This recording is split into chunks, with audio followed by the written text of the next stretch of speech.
Oi, como você tá? Meu nome é Alan Dantas, sou psicólogo e neuropsicólogo, professor e poeta.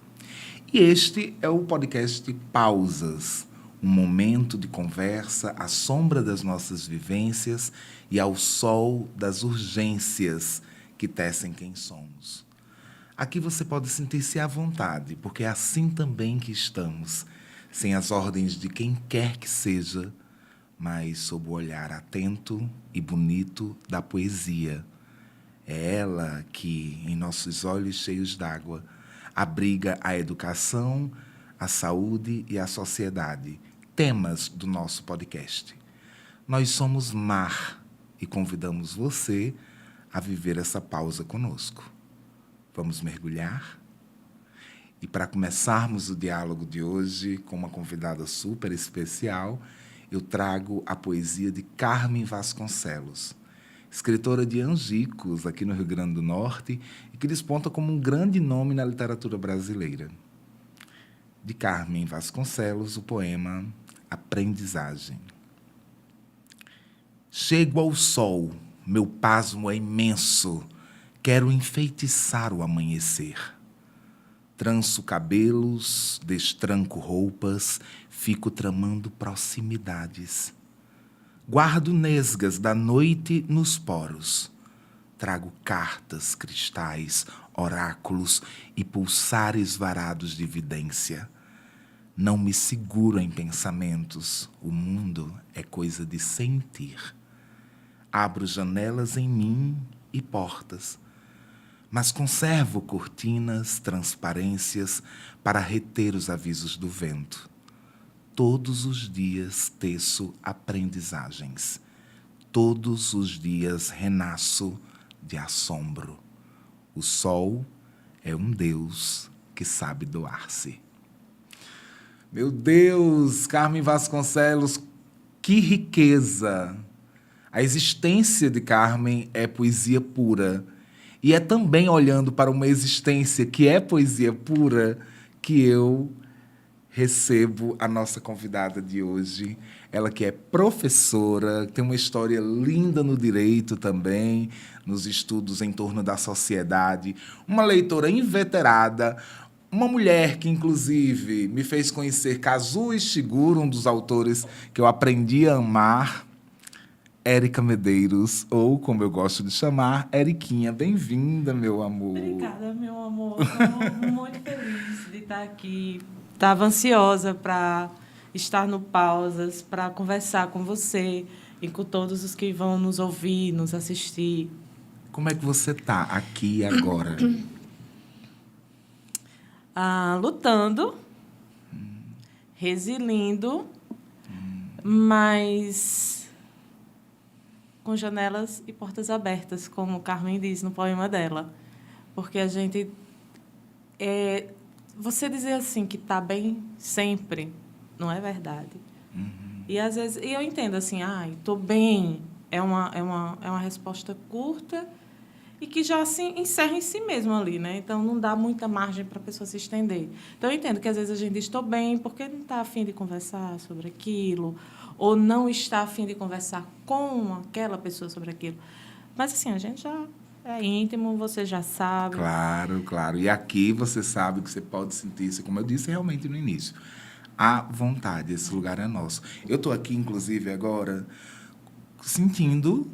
Eu faço muito isso no consultório, vou fazer aqui com você. No consultório, quando eu sinto algo que é estranho ao meu corpo, mas que aparece no encontro ali com o cliente, com o paciente, eu converso sobre isso. E é como eu estou me sentindo agora. Eu estou me sentindo estranhamente emocionado. Porque eu te conheço de todos os dias. Eu te conheço na minha história. Mas hoje parece que eu vou conhecer um pouco mais da sua história, entender um pouco mais de Eriquinha, provar um pouco mais de você. Então eu estou aqui, tipo assim, estranhamente emocionado, mas estou muito feliz, porque esse encontro que a gente vive, todos poderiam e deveriam viver. É verdade, é verdade. Eu acredito de verdade, Alan, que nós estamos no mundo, todos todos nós, para encontros um com o outro, sabe? Acredito que quando nós, enquanto sociedade, enquanto humanidade, entendermos que o outro é fonte de autoconhecimento para mim, é oportunidade de crescimento pessoal, de eu me melhorar enquanto ser humano, e eu ver que o outro, reconhecer o outro tão importante quanto a mim mesmo, nesse dia a gente vai conseguir realmente encontrar paz no mundo, sabe? Mas não é fácil. Tem uma música de teatro mágico, As Margens de Mim, né? Que fala da questão da simplicidade, que tudo é muito simples, mas que não é fácil ser tão simples assim. Então, em teoria, o reconhecer o outro é simples, mas na prática é a nossa missão de vida. É desafiador, né, também. É desafiador, mas é muito bonito. E eu lembro, quando você estava falando agora, eu me lembrei de Bakhtin, mas também lembrei de Huberman, sobre a importância do olhar do outro. Não o olhar acusador, mas o olhar que me atravessa. Porque o que eu sou é a constituição dos muitos olhares que me atravessam, dos muitos olhares que eu encontro. Né? Bakhtin fala sobre isso, é pelo outro que eu sou na linguagem. E é exatamente isso que eu vejo em você. Você é muito generosa. A minha história com Érica começa há muito tempo, quando eu era criança. E Érica frequentava a minha casa com a Edinha, né? Estudando para o Cefet. Não, eu ia fazer a seleção para entrar no Salesiano. Ah, no Salesiano, é Foi, verdade. com a maravilhosa Dona Lourdinha. Sim, minha mãe. Ave Maria. Então, ela me reconhece dali, né? A gente se conhece desse momento. Mas nossa história, gente, a gente já construiu empresas juntos, entendeu? Sapere Aude. Sapere Aude. Nome Ouse bem saber. um título bem filosófico, Sapere Aude, uma máxima kantiana. Inclusive com outros amigos também. A gente já ensinou juntos, já trabalhou juntos em alguns lugares. A Érica é professora. E, enfim, foi uma amizade que foi se fortalecendo com o tempo e que amadurecendo também. Sim, né? sim. Uma amizade que foi amadurecendo. Érica, conte um pouquinho para as pessoas quem é você. Eu acho que, assim, essa questão de quem nós somos, ela é muito transitória, né? Mas, assim, algo que é perene na minha vida vem a questão das minhas raízes. Antes de mais nada, eu sou filha de Cícera Pedrina e de Antônio Garcia, sabe? Porque não tem como, e eu até me emociono, porque não tem como eu falar em mim, nas minhas conquistas, nas minhas lutas, e você conhece grande parte delas, e não pensar em minha mãe e meu pai, sabe? Não pensar nos valores, nos princípios que eles repassaram. Foi com meu pai, foi com minha mãe que essa história de reconhecer o outro tão importante quanto eu, que eu aprendi, sabe? Foi com eles, cada um à sua maneira. A fé da minha mãe, a fé do meu pai, o orar, o buscar um relacionamento com Deus, que para mim é muito importante. Apesar de eu não ter uma vivência dentro de uma instituição religiosa, eu tenho a minha espiritualidade muito forte. Isso foi com ele. Com eles. Tem a ver também com eu ser irmã de Edla, de Emerson, de Hércules, sabe? Que foram os primeiros a me ensinar a questão do compartilhar, do cuidar. Eu lembro perfeitamente quando eu me tornei uma irmã mais velha, quando meu irmão mais novo chegou.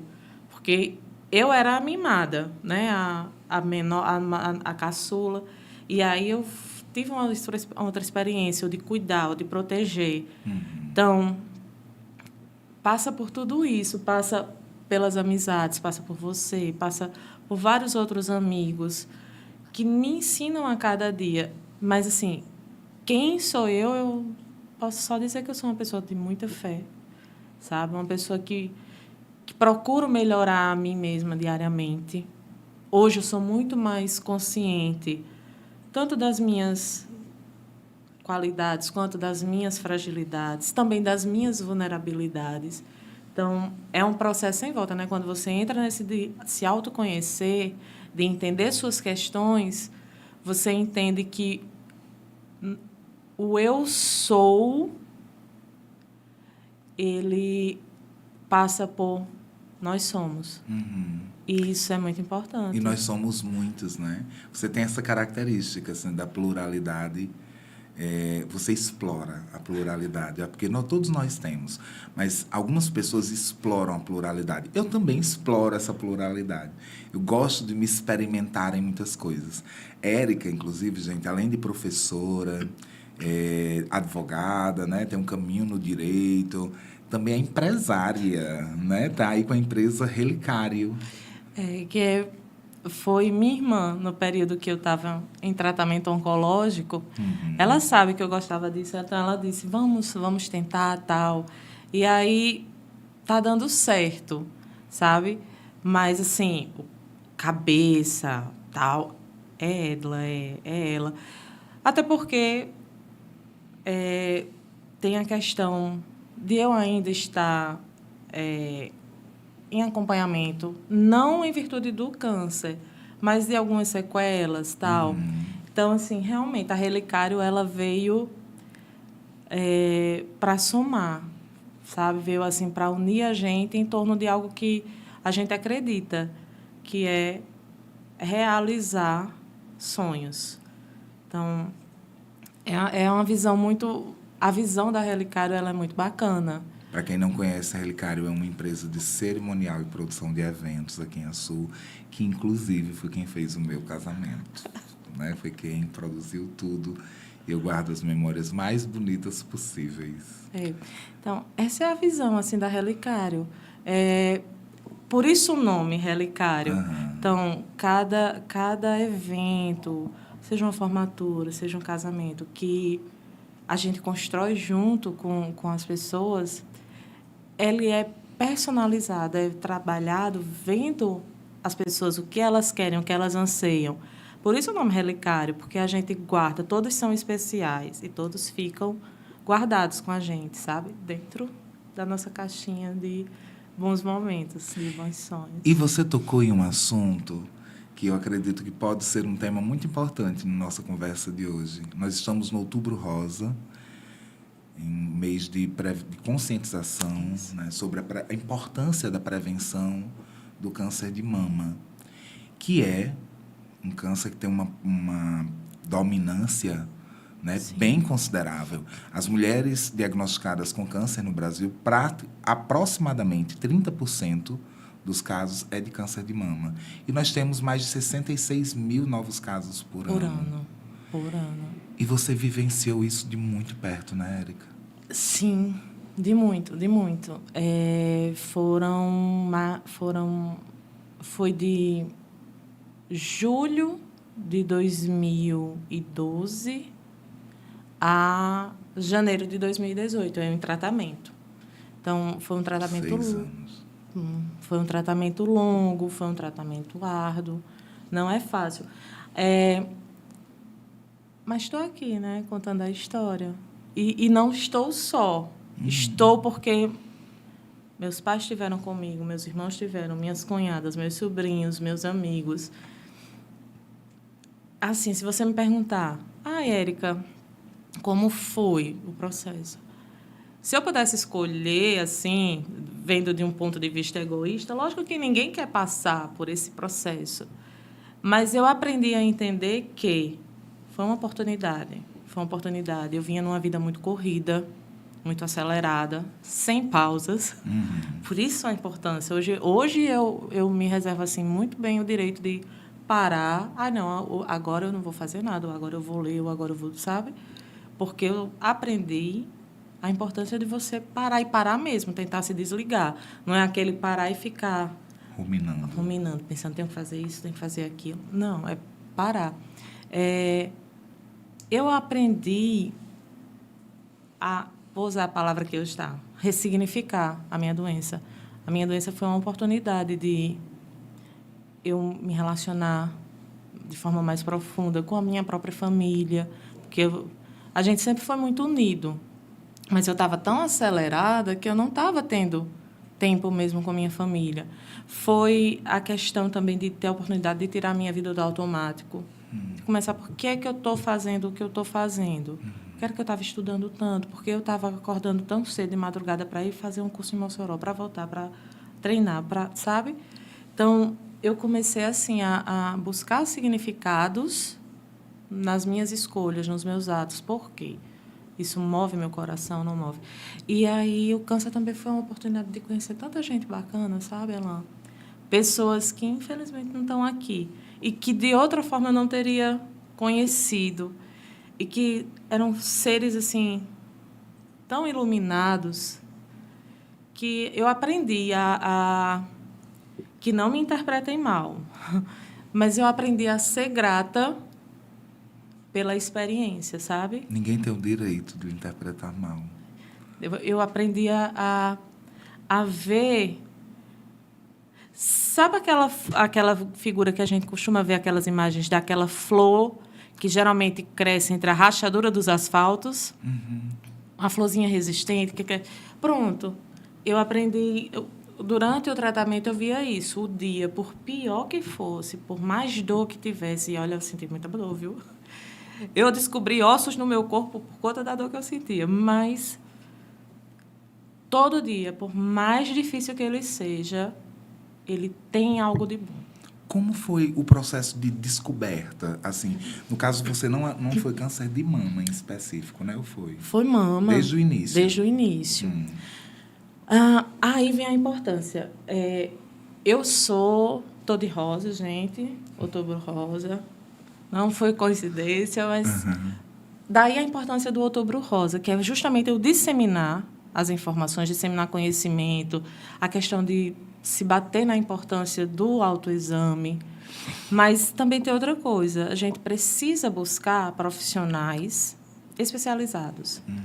No meu caso, eu só sentia o meu seio, foi no seio direito, ele inchado e meio quentinho. Não senti dor nem nada. E aí eu fui para um médico que se apresentava como especialista quando não era clínico. E aí ele me diagnosticou como uma mastite. Então, tratei como mastite. E realmente melhorou, porque o câncer que eu tinha, ele era tipo inflamatório. Então, a parte da inflamação... O sintoma? O sintoma, sim, mas a causa estava lá. E aí, 6 meses depois, a inflamação voltou. E aí foi quando eu conheci me indicaram uma médica maravilhosa. Doutora Carolina Diógenes. Ela atende em Mossoró, na clínica Diógenes. Ela é uma mastologista, uma profissional de mão cheia, extremamente qualificada, mas, acima de tudo, ela é um ser humano de luz. Entendeu? Então, a doutora Carolina foi quem me diagnosticou, já no exame clínico. Ela fez o exame clínico e disse: Érica, há 2 possibilidades. Nunca torci tanto para ter uma tuberculose na vida.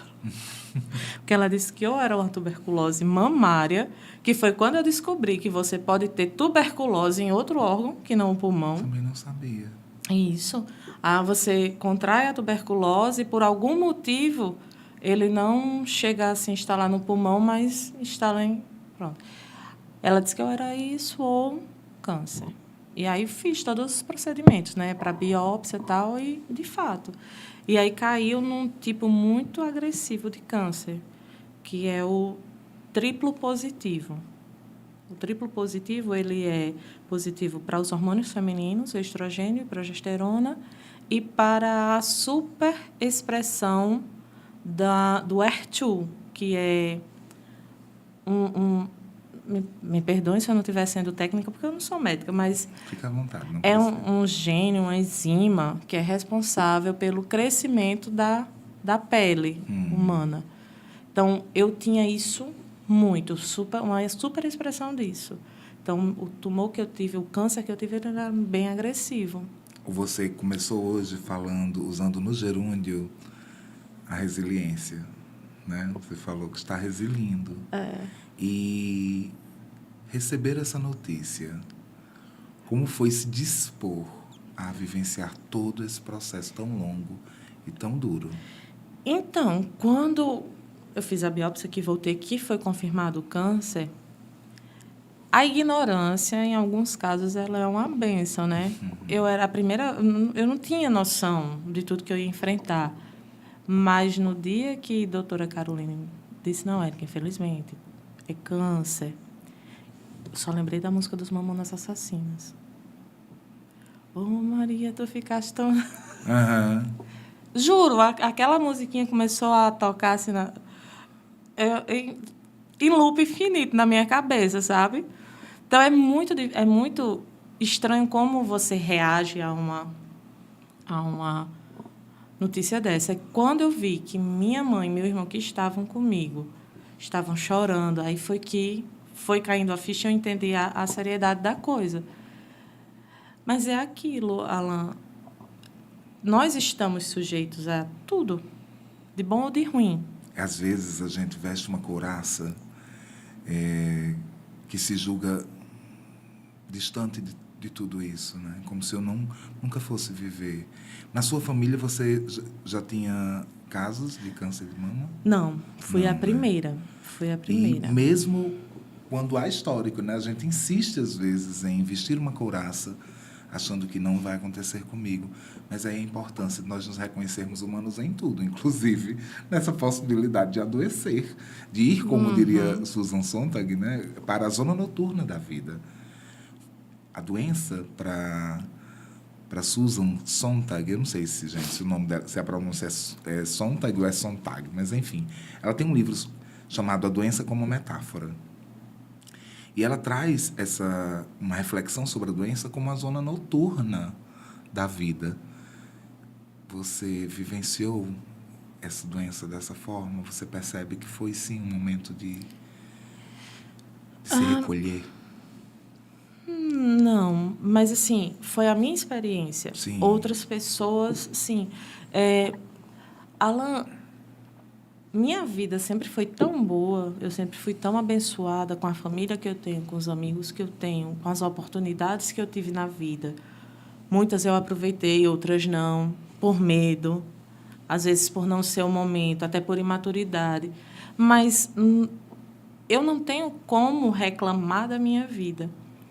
Então, eu acho que seria ingratidão. O puro suco da ingratidão, de minha parte, eu começar a reclamar, maldizer, ou não aceitar o que estava me acontecendo, entendeu? Porque, apesar da doença, a minha vida continuava boa, entendeu? O que faz a minha vida boa, em grande parte, hoje continua. Eu perdi uma grande parte.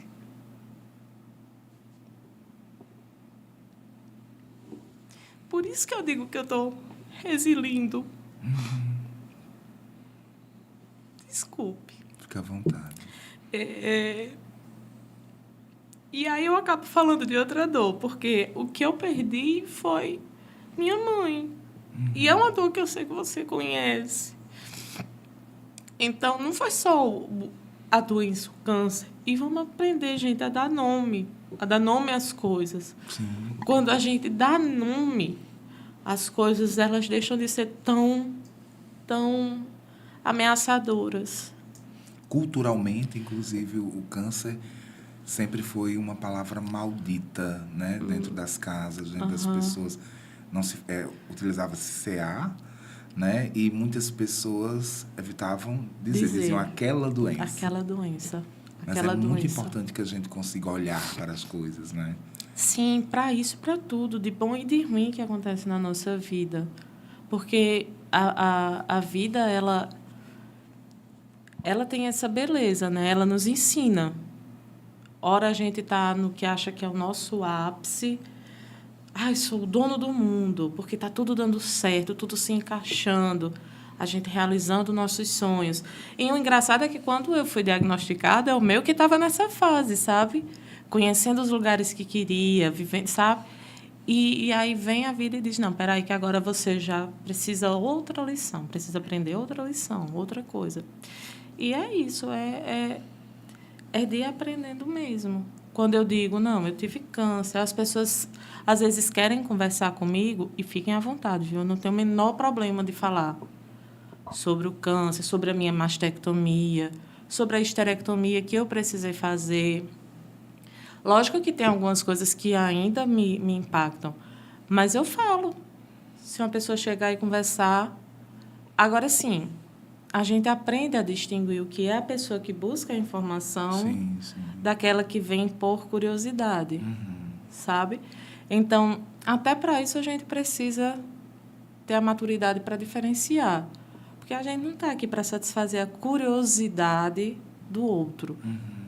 Mas a gente está, assim, para se apoiar, para prestar informação, para prestar esclarecimento. Então, quem me procura para conversar sobre isso, com esses objetivos, com essas intenções, sempre vai ser muito bem recebido. E eu sempre vou conversar muito abertamente.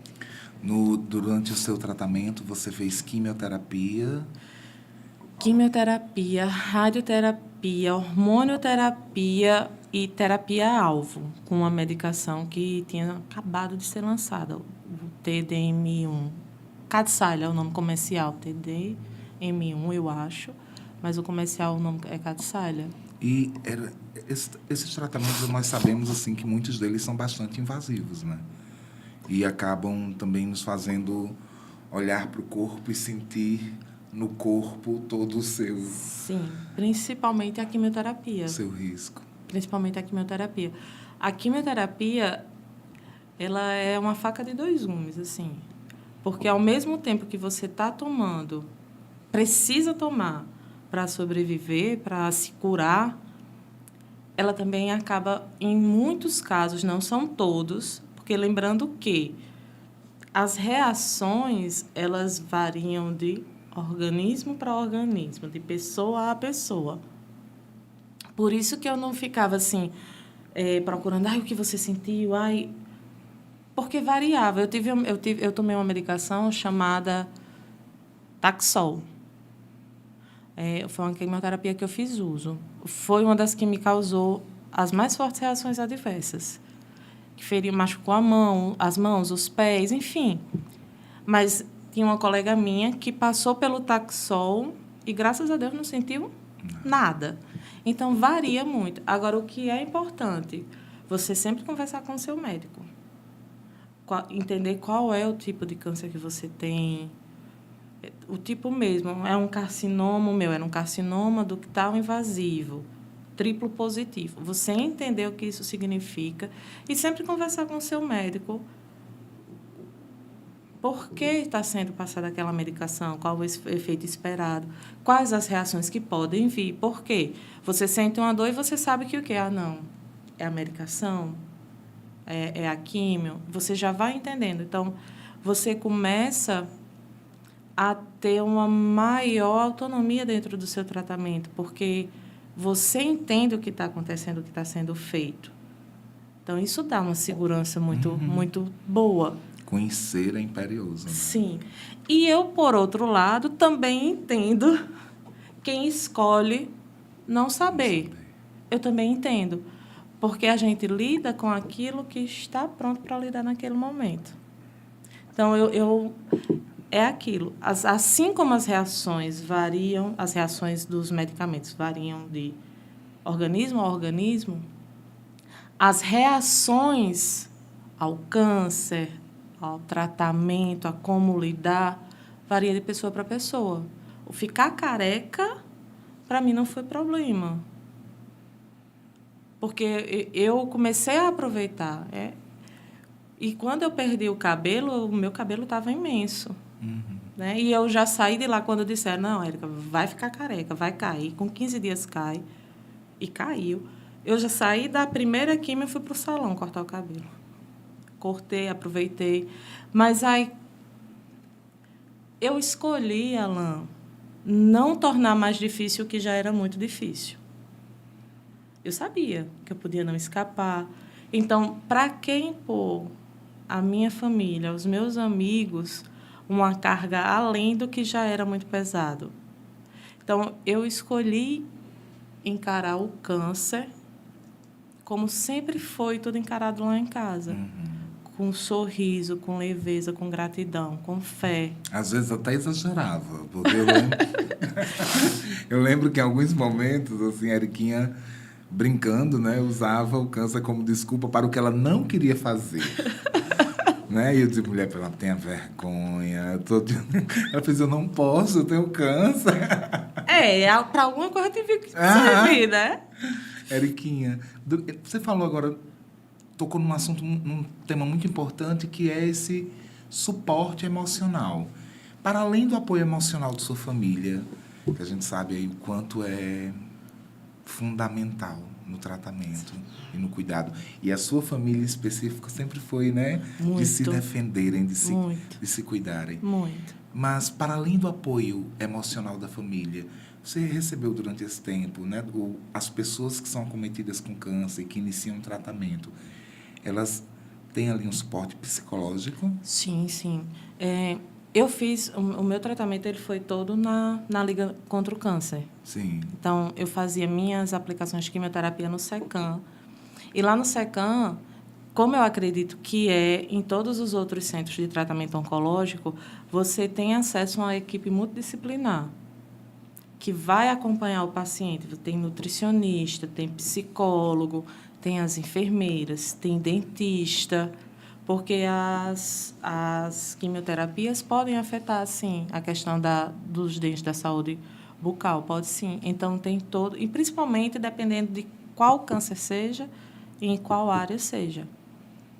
Entendeu? E aí tem toda essa equipe multidisciplinar orientando a gente. Nós temos algumas questões que demandam muito sofrimento emocional.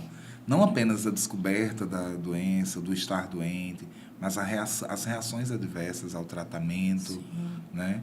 A mudança no corpo. Sim. As sequelas que, às vezes, não tem como você escapar delas.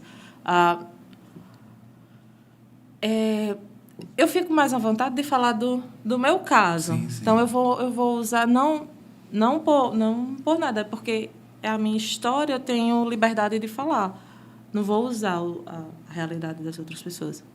Mas eu, por exemplo, eu precisei fazer a mastectomia radical da mama direita e é estranho no sentido de que eu sentia o meu corpo desequilibrado fisicamente falando, não era só a parte estética. Então, eu comecei a ficar numa postura que eu ficava puxando, sabe assim, o corpo para cá, porque era como se esse lado tivesse mais pesado, é uma coisa estranha. Tem a questão também do você... Eu acho que o que afeta muito quando a gente fala de câncer de mama ou de algum outro câncer que afete diretamente muito a questão da feminilidade, é você começar a descobrir que o ser feminina, a sua feminilidade, ela vai além disso. Mas até você entender isso, é uma questão de você se desconstruir, reconstruir diariamente. Aí eu lembro sempre de Alice, do País das Maravilhas, né? Que ela não sabia quem era agora, mas ela sabia quem ela era de manhã. Entendeu? Mas quando ela conversa com o gato de Cheshire, mas ali, naquele momento, ela não sabia mais quem ela era, porque já tinha acontecido tanta coisa desde a manhã. É essa a ideia. E durante o tratamento é meio isso mesmo. Então, você tem dias de variação de humor, tem a medicação afeta também algumas, não todas, mas algumas sim. E você entender que você é mais do que o seu cabelo, você é mais do que o seu seio, você entender que você é mais do que o útero. Eu tive que fazer uma esterectomia, então hoje eu não posso, a vivência de uma gravidez eu não vou poder ter. Entendeu? O que não significa a vivência da maternidade. O que não significa. Mas aí você aprender a lidar com cada perda, assimilar aquilo, se recompor. E eu não vou dizer que foi fácil, sabe? E, nesse momento, é muito importante o apoio das pessoas. E a gente, enquanto paciente, às vezes a gente já acha uma situação tão pesada para as nossas famílias que estão sofrendo. E aí eu tive a experiência de também ser acompanhante, né? De ser acompanhante no sentido do tratamento. Mãinha passou por isso, meu irmão mais novo recentemente também passou por um tratamento. E é angustiante você ter alguém seu que você ama passando por isso, sabe? E aí, nisso, minha família é muito, muito fantástica, sabe? Porque minha irmã é especial. Assim, porque ela consegue deixar tudo mais leve. Sim. Tinha dia assim que eu estava mal, eu disse, Edinha, pelo amor de Deus, eu estou precisando chorar. Deixa eu chorar. Ela fez, tá bom, pois chore. Quem disse que eu conseguia? Mas aí, uma vez a gente conversando, eu expliquei, né, que precisava, que esse chorar é lavar a alma, é você colocar para fora, é você extravasar. Mas, em alguns momentos, eu via que já estava tão pesada que aí eu esperava eles saírem e eu ficar um tempo mais só, e aí eu chorava, sabe? Porque quando a gente vê alguém chorando, a gente sempre entende que está sofrendo, está com dor. Mas chorar é você colocar para fora aquilo. É movimento da alma, né? É a alma se movimentando em nós. Sim, sim. E eu tive, como eu disse, eu aprendi a ver o lado positivo da experiência que eu passei. Porque eu poderia encarar, ai, é ruim, foi pesado, não sei o quê. Ou eu poderia ver de uma forma mais positiva. O ficar nessa zona noturna não ia me curar mais rápido, entendeu? E aí tem aquela história, isso aí me puxa outra coisa, porque as pessoas dizem assim, tem coisas que a gente diz para as pessoas com a melhor das intenções, mas por melhor que as nossas intenções sejam, a gente tem que entender se o que a gente vai dizer vai realmente ser benéfico para a pessoa. Quando você passa por a experiência dessa, você fica careca, para mim não foi sofrimento. Eu aproveitei. Foi um momento que meu pai, minha irmã, minha mãe, uma grande amiga minha estavam comigo nesse momento. Eu disse, vou raspar a cabeça. A Edinha ligou para essa nossa amiga, Roberta. Disse, amiga, pronto, chegou a hora. Foi a Edinha ligar, com 10 minutos ela chegou lá em casa com a máquina. Pois vamos. E foi uma das lembranças... Hoje é uma das lembranças que eu guardo com o maior carinho. Porque foi minha irmã, essa nossa amiga Roberta, meu pai e minha mãe. Foi um momento tão relaxante, e aí vocês podem perguntar a Roberta, tá? Que eu adormeci enquanto meu pai finalizava meu cabelo. Porque elas cortaram e painho passou a gilete, né? Porque eu já estava em quimioterapia, então não podia correr o risco de corte. E eu dormi. E foi um momento de muito amor, de muito carinho, sabe? Mas para mim chegar e dizer, Érica, não fica abalada, o cabelo cresce. Tá. Mas para quem não está preparado para isso, é como se você não tivesse... É como se você tivesse... Como se você esteja invalidando a dor do outro. Eu sei que cabelo cresce. Sim. Quem está passando por isso sabe. Mas não é o cabelo crescer. Eu não queria estar passando por isso. Eu não queria estar perdendo. Eu não queria perder um símbolo de feminilidade ou o cabelo que eu gosto, sabe? Então, assim, tem coisas que a gente diz com as melhores das intenções, mas a gente tem que começar a pensar como vai chegar lá, como vai chegar no outro. Uhum. Se a pessoa está triste porque está perdendo o cabelo, porque vai ficar careca, ela não quer saber que o cabelo vai crescer. Então, é você acolher a dor dela.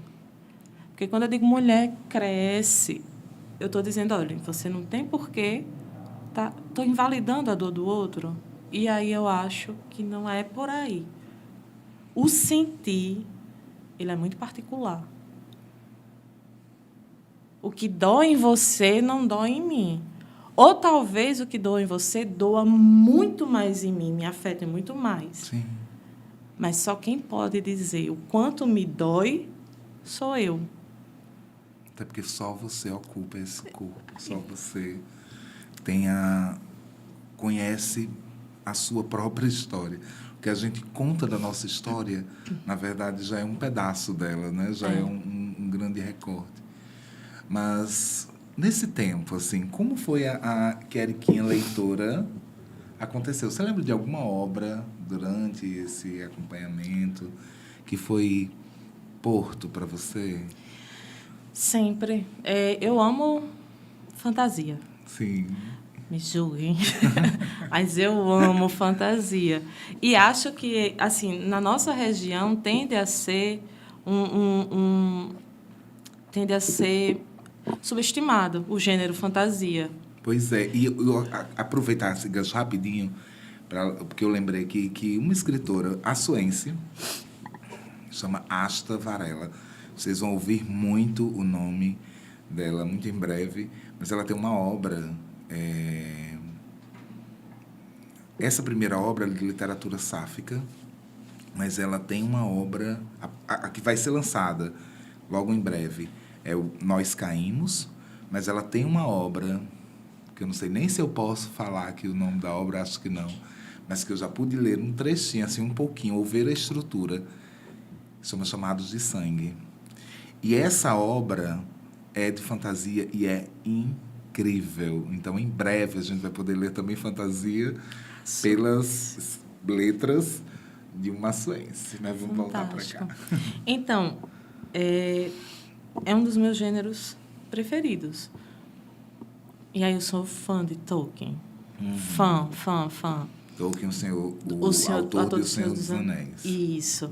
Mas a parte de Tolkien justamente ligada à Terra-média, o que a gente chama de Legendarium, o legendário tolkiano, que é tudo voltado para a Terra-média, esse mundo do Senhor dos Anéis, que é muito fantástico você conhecer. As pessoas estão conhecendo mais a partir da série, né? Os Anéis do Poder, a partir das obras da trilogia de Peter Jackson. E depois a trilogia do Hobbit. Mas eu lia muito. Eu gosto de ler e reler livros, assim. Então, eu li O Senhor dos Anéis, eu li Operação Cavalo de Troia, que é de um autor espanhol chamado J.J. Benítez, que aí também é bem fantasia. A saga Ottori, que fala... É fantasia também, mas... transcorre no Japão feudal, sabe? Você tá muito dorameira, né? Você tá... Não tem nada a ver com o Japão. Mas, enfim, eu lembrei agora. Olha, tá super, assim, olhando para a cultura oriental, nas leituras. Tava com um livro há pouco tempo aqui. Como é o nome da autora? Han Kang, que ganhou o Nobel de Literatura ontem ou foi anteontem? Ela não foi apenas indicada, venceu, sim. Qual é o nome do livro? O que eu estou lendo agora é Atos Humanos, é fantástico. Eu estou nessa fase de buscar os autores orientais, asiáticos. E aí, muitas das obras deles se encaixam no que tem sido chamado de leitura de conforto. Não é isso. Minha memória, gente. Mas é leitura de bem-estar, alguma coisa assim. Porque são livros que têm os desafios, mas eles trazem lições e finalizam a gente com uma sensação boa, sabe? Sim. Aí, nisso, eu já li Amêndoas, que é fantástico. Amêndoas, e não lembro o nome do autor, vou procurar. Não, porque a minha memória não é mais a mesma. Mas Amêndoas é fantástico. Foi você que me presenteou com O Gigante Enterrado, né, de Kazuo Ishiguro. Que eu li também durante o tratamento. Também um autor oriental, né? Ele mas ele nasceu lá... Mas tem cidadania... Eu acho que é da Inglaterra. Pesquisa hoje a aí, gente tá Alan. péssimo. Hoje a gente Pesquisa tá aí. péssimo. Eu tenho uma desculpa. Eu tive Amêndoas. câncer e fiz Olha, quimioterapia. começou. Afetou minha memória, gente. Amêndoas é de... Eu vou ler como eu imagino, tá? Won Pyung Song. É isso? Eu acho que é. Você acha que eu... Esse aqui. É esse livro. É fantástico. É fantástico. Fala justamente da questão das nossas peculiaridades, sabe? De você entender o diferente, abraçar o diferente do outro e de si mesmo.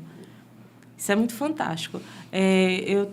A gente tende a tentar caber numa caixinha, né? Diz, olha, aqui é o normal. E aí a gente se força a caber nessa caixinha. Mas se a gente vem com o diferente, a nossa missão de vida, o que a gente veio fazer aqui, eu acredito que está ligado a isso. Então, quando eu me forço a caber nessa caixinha, eu estou deixando o mundo mais pobre. Das experiências do que eu poderia oferecer a partir daquilo que muitas vezes é apontado como o estranho em mim, o esquisito em mim. E aí, quantas vezes a gente deixou de conhecer pessoas fantásticas porque diz, não, aquela pessoa é estranha. Eu quase deixo de conhecer Kazuo Ishiguro e a obra, porque eu tinha muito preconceito com literatura fantástica. Eu devo assumir, assim. Não é preconceito, para mim não era uma coisa que eu... Mas, gente, eu precisei me permitir e pluralizar mais a minha leitura. E depois que eu aprendi a pluralizar mais, assim, a diversificar mais a leitura, de ler aquilo que eu não leria para conhecer, para me aproximar, a minha experiência é outra. E quando eu li O Gigante Enterrado, eu vou me emocionar agora, porque eu vivi um momento em que a transitoriedade da vida me doía com muita intensidade. Então, ler a história daquele casal na busca pelo filho perdido e na história desse bafo, que, enfim, não vou dar spoiler aqui, mas a gente imagina que seja o bafo, né, da dragoa roubando a memória de um povo.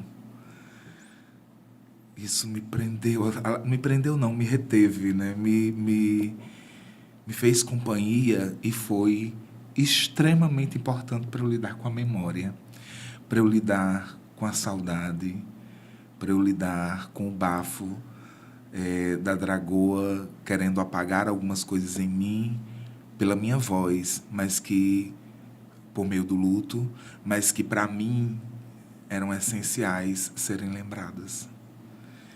Então, essa foi uma experiência que foi você que me proporcionou, né? E você que me presenteou, insistiu. E Érica é muito insistente. Eu sou. Amigo, já leu? Alan, Ishiguro, ele tem um cantinho especial no meu coração. Ishiguro, ele tem outros livros que talvez, falando em termos de mercado, sejam mais famosos do que O Gigante Enterrado. Os Vestígios do Dia, que foi adaptado para o cinema e é muito fantástico. Não Me Abandone Jamais, que também é outra obra fantástica. Que título, né? Também foi adaptado ao cinema. Mas aí eu sou do time que diz que não tem como o filme Sim. proporcionar a experiência do livro. Não. Tem que ler, porque... Isso é matemático. Como? Então, assim, o que eu gosto de Ishiguro é como ele fala daqueles temas mais caros à experiência humana. Vida, morte, amor, solidão. E aí ele não era um autor de fantasia. Só que você vai ver O Gigante Enterrado, a história tem uma aparência de fantasia, mas ele continua falando de todos esses temas que são muito caros para a experiência humana. Sim. E aí, eu vi... Quando eu vi Ishiguro, ele foi um livro que ele publicou depois de um hiato de 10 anos. E foi Nobel também, viu? Uhum. De 2017, deu o Nobel a ele. Mas, quando eu li, eu disse, Alan tem que ler. Porque eu sabia o seu momento, eu sabia. E aí, quando a gente perde alguém, não tem nada que alguém, por mais que nos ame, possa nos dizer que vai trazer conforto. E o luto, ele não passa. Eu digo que o luto, ele é assimilado. Uhum. E é revisitado. Você assimila, é seu, e ele está com você todo dia. Uns dias mais forte, outros dias nem tanto. Mas a saudade, a dor da saudade, ela está ali com a gente sempre. É verdade. E então eu acho que das coisas que a gente diz ao outro, né? Diz assim, você vai vencer o luto. Para mim, vencer o luto é quando eu assimilo o luto. Uhum. Porque essa história de vencer o luto dá a ideia de que, não, isso não vai mais doer. Dói. Pelo menos em mim, dói até hoje. E eu acredito que em você também. Como eu acredito que em muitas pessoas. Mas a gente assimila. E ele passa a ser nosso de uma forma que a gente vai aprendendo a lidar com ele. Então, naquele momento, eu não conhecia essa dor ainda. Mas, por uma questão de exercício de empatia, disse, meu Deus, se um dia eu perder minha mãe, eu vou ficar arrasada, como de fato eu fiquei. Mas eu sabia que não tinha nada que pudesse ser dito que fosse lhe ajudar. Porque esse assimilar um luto é um processo de cada um. E aí cada um vai ter seu tempo, cada um vai ter sua forma de lidar com aquilo. O que eu aprendi na minha vivência? Que quanto mais rápido a gente consegue assimilar, aceitar que está vivendo, que não tem como, mais rápido a gente assimila. E aí, naquele momento, o livro caiu assim, pronto, é isso que eu queria dizer a Alan. Aí eu disse, Ishiguro, vou pegar você emprestado e dizer ao meu amigo. Sabe? Muito obrigado, porque ele reverberou muito aqui dentro. Que bom. E faz muito sentido para mim até hoje. Queria muito que todas as pessoas lessem alguns livros, né? Alguns livros fazem isso com a gente. E O Gigante Enterrado é um desses livros. Eu queria muito que todas as pessoas lessem. Mas, enfim, Eriquinha, estamos chegando ao fim do nosso episódio. Já, meu Deus! A gente precisa marcar para você vir conversar sobre cinema comigo, porque ela é, assim, ó, uma cinéfila apaixonada também, além de leitora. Né? E sobre séries a gente não vai conversar porque eu não assisto. Mas sobre cinema... Mas devia se permitir, porque tem umas bem bacanas. Viu? E eu vou te presentear. Aqui, eu sempre no final do episódio, só quem não viveu isso foi Vitória. Mas eu presentei os convidados com um livro. E eu escolhi o livro de uma mulher, a capa rosa, Outubro Rosa, né?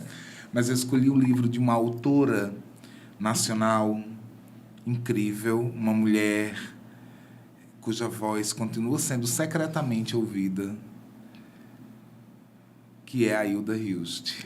E a obra Pornô Chique, que com ilustrações aqui de Milô Fernandes, Jaguar, Laura Teixeira, Scarpelli.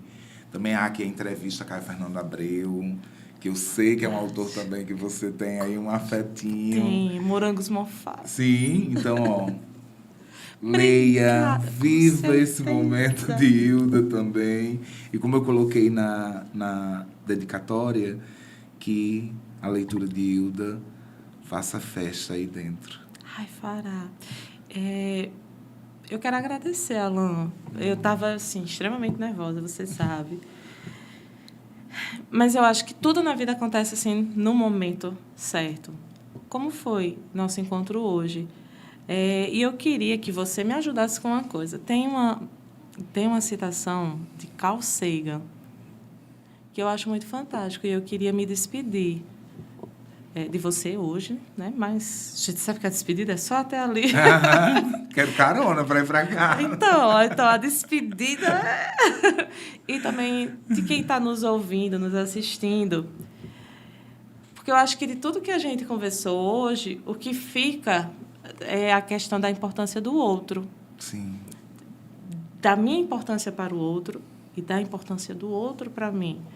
E aí tem uma citação de Carl Sagan que eu acho fantástica. Como a minha memória já não é mais a mesma, eu vou pedir a sua ajuda a você. Mas é uma citação que ele diz o seguinte: dada a vastidão do tempo, eu acho que é a vastidão do tempo, e a imensidão do universo, veja se é isso. Eu sou grato por dividir com você um planeta e uma época. Isso. Nossa, Funcionou, meu amor. Diante da vastidão do tempo e da imensidão do universo, é um imenso prazer para mim dividir um planeta e uma época Com você. Sagan foi tão fantástico nisso, porque ele está falando de humanidade.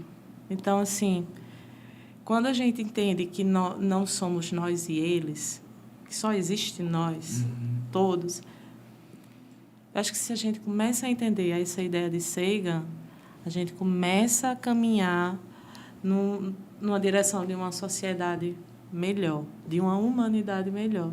Então, é uma citação que eu gosto muito. Que bom. Sabe, queria compartilhar. Meu Obrigada. amor, muitíssimo obrigado. Que Sua agradeço. vida continue colada na minha, porque muito feliz viver ao seu lado e se inspirar em você, conhecer você cada vez mais. E a todos os ouvintes do Pausas, muito obrigado por mais uma vez nos fazerem companhia e por serem escuta nesse diálogo que começa aqui, mas talvez já tenha começado antes e não tem lugar para terminar. Que ele possa reverberar em você e, como eu disse para a Eriquinha, fazer festa, fazer riso dentro do seu corpo.